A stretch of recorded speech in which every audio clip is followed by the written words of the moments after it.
우리는 25장의 말씀에서 암몬, 모압, 에돔 그리고 블레셋에 멸망할 것을 우리 하나님께서 말씀해 주었습니다. 왜 그들이 멸망당하죠? 이스라엘 백성들, 바로 그 유다 사람들의 멸망하는 것을 기뻐했고 그들과 함께 동참했고 그리고 그들을 조롱했고, 그래서 하나님께서는 그들을 심판하실 것을 말씀하셨습니다. 자, 오늘 26장의 말씀은 두로에 대한 하나님의 심판을 말하고 그의 심판으로 인해서 멸망당한 것을 말씀하고 계십니다. 그래서 오늘 두로에 대한 심판에 대한 말씀을 26장, 27장, 28장 이 세 장에 걸쳐서 말씀하고 계신 것입니다. 그럼 두로는 어떤 곳입니까? 두로가 생긴 그 시점이 BC 28세기경, 그러니까 2800년경에 생긴 도시라고 합니다. 그러니까 이 도시가 상당히 오래된 도시지요. 그리고 이 두로는요, 시돈 남쪽 32km에 떨어진 돌섬입니다. 어디라고요? 섬인데 돌로 된 섬이에요. 그래서 이 돌로 된 섬으로 항구로서 여러분들 베네키아, 이게 베네키아 지역이라고 얘기하거든요. 두로 시돈이 베네키아의 도시인데 이 베네키아 상인들이 가장 좋고 그리고 무역하기에 가장 알맞는 항구가 바로 이 두로 항이었다는 것입니다. 자, 여러분 잘 아죠? 이 두로 하면, 두로왕 시돈 하면 여러분 뭘 생각납니까? 다윗과 솔로몬 시대에 이 다윗과 이 두로왕이 서로 혈맹을 맺어서 형제처럼 지내고요. 그래서 이 솔로몬 시대에 성전을 짓는다고 시돈에게 말하니까 그 두로왕 시돈이 이 솔로몬에게 그 목재며 그 레바논의 백향목 이 모든 것들을 거기에 제공해 줬던 것을 우리가 보게 되고, 또 솔로몬과 합작해서 무역하게 했던 모습, 금을 가지고 왔던 모습, 이런 모습을 우리가 보게 되는 것입니다. 그래서 이 솔로몬 시대에 이렇게 번영을 구가했던 이 두로는 이 지중해 그리고 홍해, 인도양에 미치는 무역의 중심지로서 부의 상징인 도시였습니다. 그래서 중요한 이 해양 도시지요. 그래서 이 시돈이요, 이 예루살렘에다가 목재를 제공할 때에 이 솔로몬이 그곳에 방파제를 750m를 만들어 가지고 레바논의 백향목을 끌어올 수 있는 그런 방파제를 만들어서 하나님 전에, 그리고 솔로몬이 자기 왕국을 짓는데 바로 이 목재를 가져오게 된 것입니다. 이 두로는 이와 같이 이렇게 번성하고 좋은 도시인데 오늘 말씀 보니까 두로에 대한 하나님이 멸망을 이야기하고 있고요. 하나님이 두로를 심판하게 됨을 말씀하고 계십니다. 그럼 오늘 이 두로에 대한 예언은 언제 했냐는 것입니다. 오늘 1절의 말씀 보니까 11년 어느 달 초하루 이렇게 이야기하고 있습니다. 자, 이 11년 어느 달 초하루 이 말은 무슨 말입니까? 우리가 얘기했지만 에스겔이 또 여호야긴 왕이 바벨론으로 잡혀온 바로 그 연수를 이야기합니다. 근데 이 11년 된 날은 어떤 날이죠? 예루살렘이 바벨론에 의해서 완전히 멸망당하는 그 해가 11년 되는 해입니다. 시드기 왕 11년, 여호야긴이 포로로 잡혀온 지 11년, 에스겔이 바벨론으로 온 지 11년, 바로 그 날이에요. 근데 오늘 여기 있는 말씀 보니까 11년 어느 달 초하루에 하나님께서 오늘 이 두로의 심판을 이야기했습니다. 근데 재밌는 사건이잖아요. 11년이 예루살렘에 함락됐다고 하는 날인데, 근데 오늘 보니까 이 말씀을 쓴 시기가 언제가 되겠는가? 이 본문의 말씀을 우리가 이렇게 보면 2절에 있는 말씀을 보면 인자야 두로가 예루살렘에 관하여 이르기를 아하 만민의 문이 깨져서 내게로 돌아왔도다. 그가 황폐하였으니 내가 충만함을 얻으리라 하였도다. 여기에 무슨 말씀이 있어요? 만민의 문이 깨져서 내게로 돌아왔고 그가 황폐하였다. 이런 말씀을 우리가 보게 됩니다. 그러니까 무슨 말씀이에요? 2절에 보니까 아하라고 하는 말도 있잖아요. 아하, 만민의 문이 깨져서. 이 보니까 예루살렘이 멸망했다는 것입니다. 그러니까 오늘 11년 어느 달라고 얘기한 것은 이 에스겔이 그 달을 얘기하고 싶지 않았던 것 같아요. 왜? 이스라엘 나라가 멸망하고 유다가 멸망하고 바벨론에 의해서 완전히 그 성이 깨져서 산산이 흩어지고 그 왕은 시드기야는 붙잡혀서 끌려서 이 바벨론으로 오고 그잖아요. 처참한 죽음. 그 하나님의 도성. 생각만 해도 정말로 안타까움이 그지없는 그 해란 말이죠. 그래서 오늘 하나님께서 자기가 말씀하신 어느 달이라고 얘기 안 하고 어느 달 언제 만약에 4월이다 5월이다 얘기해야 되는데 그렇지 않았단 말이죠. 왜냐하면 예루살렘 멸망한 날이 시드기야 11년 4월이거든요. 4월에 멸망을 했어요. 그러니까 오늘 이 말씀을 쓴 것을 그 시기를 보면 이 멸망한 아마 그 다음 달에 이 말씀을 두로에게 행한 것을 우리가 보게 되는 것입니다. 자, 그러면 왜 두로는 하나님부터 심판을 받게 되었는가 하는 것입니다. 26장 2절의 말씀이죠. 예루살렘 쳐서 이르기를 아 좋다 만민의 문이 깨어져서 내게로 돌아왔도다. 그가 황폐하게 되었다. 그래서 내가 충만함을 얻으리라 라고 이야기했단 말입니다. 하나님이 여기에 우리 하나님이 분노하셨던 거예요. 우리가 지난 시간에도 왜 그 모압이나 암몬이나 에돔이나 블레셋이 하나님께서 그들을 심판하셨죠. 예루살렘에 대해서 하나님의 백성에 대해서 그들이 멸망당한 것을 기뻐하고 도와주고 손뼉치고 그래서 하나님께서 그들을 갖다가 멸한다 그랬어요. 왜냐하면 예루살렘 멸망하는 것을 그들이 좋아했기 때문에 그리고 그들에게 악과 더러움을 심었기 때문에 멸망시켰다는 것입니다. 이게 똑같은 얘기예요. 오늘 예루살렘에 멸망했는데 애도하기는커녕 그 패망을 오히려 자신들의 영달을 삼은 것에 우리가 하나님께서 분노하신 거예요. 이 말씀이 무슨 말씀이에요? 나는 내 자식이 잘못돼서 잘하라고 내가 채찍을고 매를 때렸다는 말이에요. 그랬는데 그 옆에 있는 사람이 한 놈이 야, 그놈 잘 맞았다. 아이고 더 때려요. 아이고 완전히 그냥 일어나지 못하게 만들어요. 아이고 버려버려요. 이런 식으로 내 아들을 갖다가 내가 때릴 때 내 마음도 아픈데 옆에서 내 아들 맞는 것을 좋아하고 기뻐하고 고소해하니까 어떡하겠어요? 하나님이 분노하셨다는 것입니다. 그들이 하나님을 향하여 그 자기 백성을 때리는 그 하나님의 아픈 마음을 이해하지 아니하고 오히려 그들을 갖다가 더 멸망시키는 곳에 기뻐하고 즐거워하고 오히려 그의 멸망을 통해서 자기가 얻게 될 것을 자기가 누릴 것을 찾고 있는 그들을 향하여 우리 하나님께서 분노함으로 그들을 심판하시겠다는 것입니다. 그럼 하나님께서 이 두로를 어떻게 심판하십니까? 바다가 파도를 굽이치듯이 여러 민족들이 와서 너를 쳤어. 너의 모든 성벽을 허물어뜨리고 너를 맨 바위가 되게 만든다. 그렇게 말씀하고 계신 것입니다. 어떤 형편처럼 바다가 파도를 굽이쳐서 그러니까 돌 위에 세운 그 돌섬이 바로 두로라 그러지 않았습니까? 그럼 항상 거기에 파도가 칠 것 아니에요. 이처럼 그 두로를 여러 민족들이 파도가 치듯이 너를 멸망시킬 것이다. 그렇게 이야기합니다.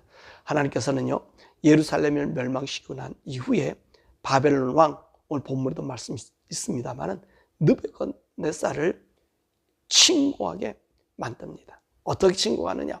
오늘 유다를 공격했듯이 똑같이 공격합니다. 말과 병거와 기병과 군대와 그리고 백성들을 거느리고 와요. 그리고 토성과 사다리와 방패와 공성태, 이 공성태가 뭐죠? 성을 무너뜨리는 기구 아닙니까? 그것을 이용해서 성을 무너뜨리고요. 바벨론 왕 느부갓네살이 예루살렘을 멸망할 때 그 백성들 자비를 베풀지 아니하고 다 죽였던 것처럼 오늘 이 두로 시민들에게 그와 같은 자비를 베풀지 않고 그 안에 재물을 빼앗고, 그죠? 그리고 무역한 것을 노략질하고 예루살렘 성을 헐었던 것처럼 헐어버리고 집들을 무너뜨리고 돌과 돌들 내 목재 흙을 다 물 가운데 던지고 노랫소리와 수금의 소리를 그치게 하고 다시 성이 건축되지 못하게 한다는 거예요. 하나님께서 그런 심판을 지금 두로에 내리는 거예요. 그래서 이 느부갓네살 왕이요, 이 두로를 얼마나 꽁꽁 묶어나면 13년 동안 이 성을 쌌어요.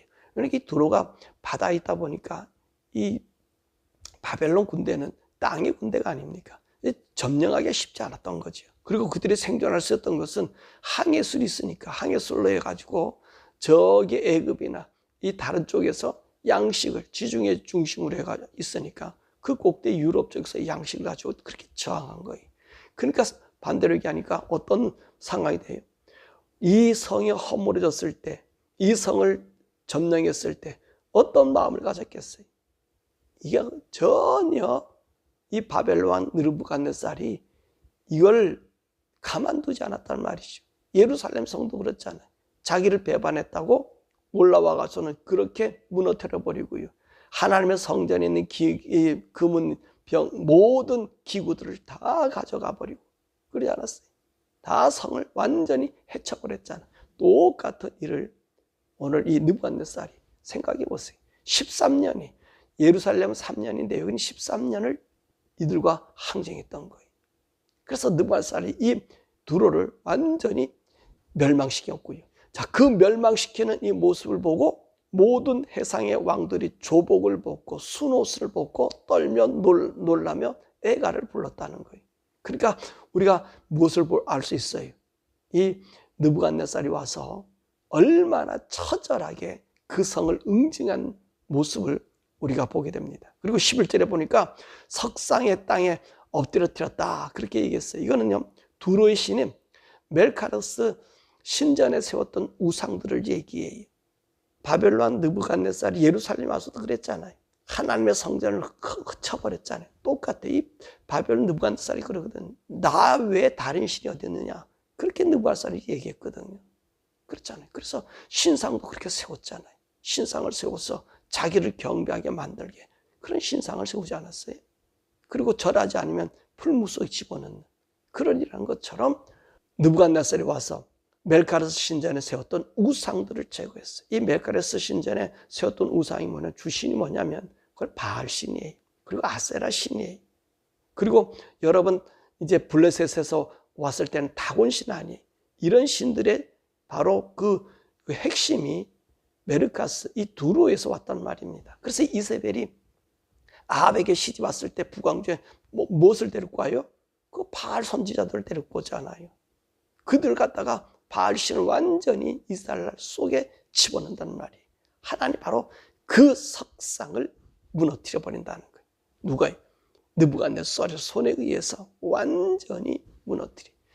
그들이요 이렇게 이 바알과 아세라를 주신으로 섬겼던 그 혜택을 자기들은 보았다고 생각해. 왜냐하면 바알과 아세라를 통해서 번영과 풍요와 그리고 다산에 그 일이 있었잖아요. 이 두로가 그랬잖아요. 조그만 섬 바이섬이 온 세상의 무역을 장악했단 말이죠. 여러분 잘 아는 베네키아의 그 상인들의 그 무역이 가장 황성했던 것이 그 본산지가 바로 여기 이 두로란 말입니다. 그러니까 이곳에서 번영을 했던 그것들 완전히 어떻게 했어요? 멸절시켜 버렸다는 것입니다. 그러면서 20절과 21절에 뭐라 말씀하시냐면 너를 패망하여 다시 잊지 못하게 하리라 그렇게 얘기하면서 20절에 보니까 사람이 비록 너를 찾으나 다시는 영원히 만나지 못하고 사람이 살지 못하는 곳이 되고 영광을 얻지 못하는 곳이 되게 하겠다. 이렇게 느부갓네살에 의해서요 13년간 이 두로가 이제 항쟁하다가 572년에 망하지요. 이 망하고 난 다음에 그래도 이 두로는 완전히 망하지는 않았어요. 다시 건설되고 재생되고 그랬습니다. 그러다가 알렉산더에 의해서 이 바벨론과 똑같이 이 두로를 함락시켰다고 합니다. 그리고 이제 이 하나님 심판을 쓸 당시에 이 두로의 옛 모습은요, 지금 물밑 15m 아래로 수장되어 있다라고 이야기하고 있습니다. 그러니까 우리 하나님께서 오늘 두로를 심판하신 이유가 뭐죠? 저가 잘못해서 때렸는데 이방인들이 내 백성에게 잘 됐다. 내가 그 매맞고 황폐한 것이 오히려 나에게 영광의 기회가 됐다. 라고 하는 이 말에 우리 하나님 심판을 그들에게 가했다는 것입니다. 그러니까 사랑하는 여러분, 우리 하나님이 우리를 사랑하는 것, 우리 성도들을 사랑하는 것 이와 마찬가지라는 거예요. 저와 여러분들이 하나님을 섬기다가 때로는 매를 맞잖아요. 그러면 이방 사람 나를 미워하고 또 잘됐다 이렇게 고소하다는 이런 마음을 가지면 하나님 어떻게 하세요? 그들의 심판은 어떻게 하겠느냐. 바울도 그랬잖아요. 우리를 심판한다 그러면 하나님 이방인들이 어떤 심판을 가하겠느냐. 그렇잖아요. 여러분, 저와 여러분들이 하나님 안에 살 때 우리가 고린도서에 있는 말씀 봐도 형제들이 잘못했을 때 우리 하나님께서 그 형제들의 잘못한 것을 내가 판단하는 걸 원치 않아요. 그죠? 원치를 않아요. 왜냐하면 내가 그 형제들을 사랑한다는 것입니다. 그래서 바울은 그들을 판단하지 아니한다. 그런 얘기도 해요. 그만큼 우리 하나님께서는 성도들을 존귀 여긴다는 것입니다. 저와 여러분들이 그 하나님의 존귀 속에 있다는 것을 여러분 잊지 마시길 바라고, 항상 내가 하나님 앞에 어떻게 서려야 될 것인가 라고 하는 이 자세에 우리가 매일매일 나가야 될 줄 믿습니다. 하나님은요, 우리를 사랑하는 거예요. 그래서 우리 성도들을 위해서 준비한 하나님의 나라를 주시기 위해서 때로는 이 세상에서요 책찍하고 책망해. 자, 이 예루살렘 같은 경우는 하나님 어떻게 하셨습니까? 다른 나라 사람들은 다 멸망시켜서 없애치려 버렸잖아요. 우리가 어제 말씀도 봐도 모압도 없어졌지요. 암몬도 없어졌지요. 에돔도 사라져 버렸지요. 그리고 블레셋도 사라졌습니다. 근데 예루살렘은 어떻습니까? 다시 회복시켜 주셨고요. 회복시켰다가 다시 그들을 멸망시켰지만 2000년 동안 나라 없다가도 다시 하나님께서 예루살렘으로 다시 오게 하셨다는 거예요. 이것은 무엇을 얘기하는 겁니까? 우리가 하나님의 자녀가 되는 자의 권한과 복입니다. 복은 뭡니까? 회복해 주신다는 거예요. 그래서 저와 여러분들이 이 세상 살아가는 동안에 때로는 실수하고 또 넘어질 수가 있어요. 그러나 저와 여러분들이 하나님 믿고 하나님 의지하고 하나님 안에 있는 사람이라 그러면 우리 하나님 어떻게 하십니까? 회복해줘요. 그러나 불신자들은 어떻게 합니까? 다시 보지 않게 한다는 거예요. 오늘 두를 향하여 내가 너를 다시 보지 아니하고 다시 내게 영광을 주지 않는다고 하나님 하셨던 것처럼 하나님을 떠난 사람들, 하나님 믿지 않는 사람들은 다시 보지 않아요. 다시 보지 않는 곳이 어디예요? 영원히 보지 않는 곳이 어디예요? 그래요. 그들은 지옥으로 보내요. 근데 우리는 어떻게 하십니까? 우리가 하나님께 범죄하더라도 채찍질하고 책망해 주시고 매를 가하셔서 우리를 정신나게 하셔서 다시 주님 품 안에 돌아올 때에 우리 하나님 영원히 하나님 볼 수 있는 곳으로 인도해 주잖아요. 그 천국으로 가게 하잖아요. 이것이 우리 성도들의 특권이에요. 여러분들이 우리가 넘어질 수 있고 쓰러질 수는 있어요. 그러나 주님을 떠나지 마시고 돌이키세요. 오늘 이스라엘 백성들이 성전이 무너지고 바벨론에 와서 그들이 한 일이 뭐라 그랬습니까? 하나님 말씀 배우는, 하나님 말씀을 그들의 가슴에 품는, 그래서 우상을 떨어뜨리는 일을 행했다는 거지요. 우리도 마찬가지로 이 세상 살아가는 동안에 하나님 말씀, 더욱 성령님을 따라서 우리가 살아가는 삶을 살아서 성령님이 인도해 주는 삶으로 우리 발걸음이 옮겨져서 하나님이 우리에게 주시고자 하는 그 영광스러움을 다시 체험받는, 세상 사람들은 다시 영광 얻지 못합니다. 근데 성도는 어때요? 하나님의 자녀잖아요. 하나님의 아들은 그 영광을 다시 주는 거예요. 영원히 쇠하지 않는 영광을 우리에게 주는 거예요. 그래서 하나님 앞에 저와 여러분이 있을 때에 항상 주님께 돌아오는 이방인이 아니라 하나님의 인침받은 하나님의 자녀로서 회복의 길을 더하는 저와 여러분 되기를, 날마다 주님 앞에 더욱이 우리 채찍 맞지 않고 하나님을 섬기는 게 얼마나 좋아요.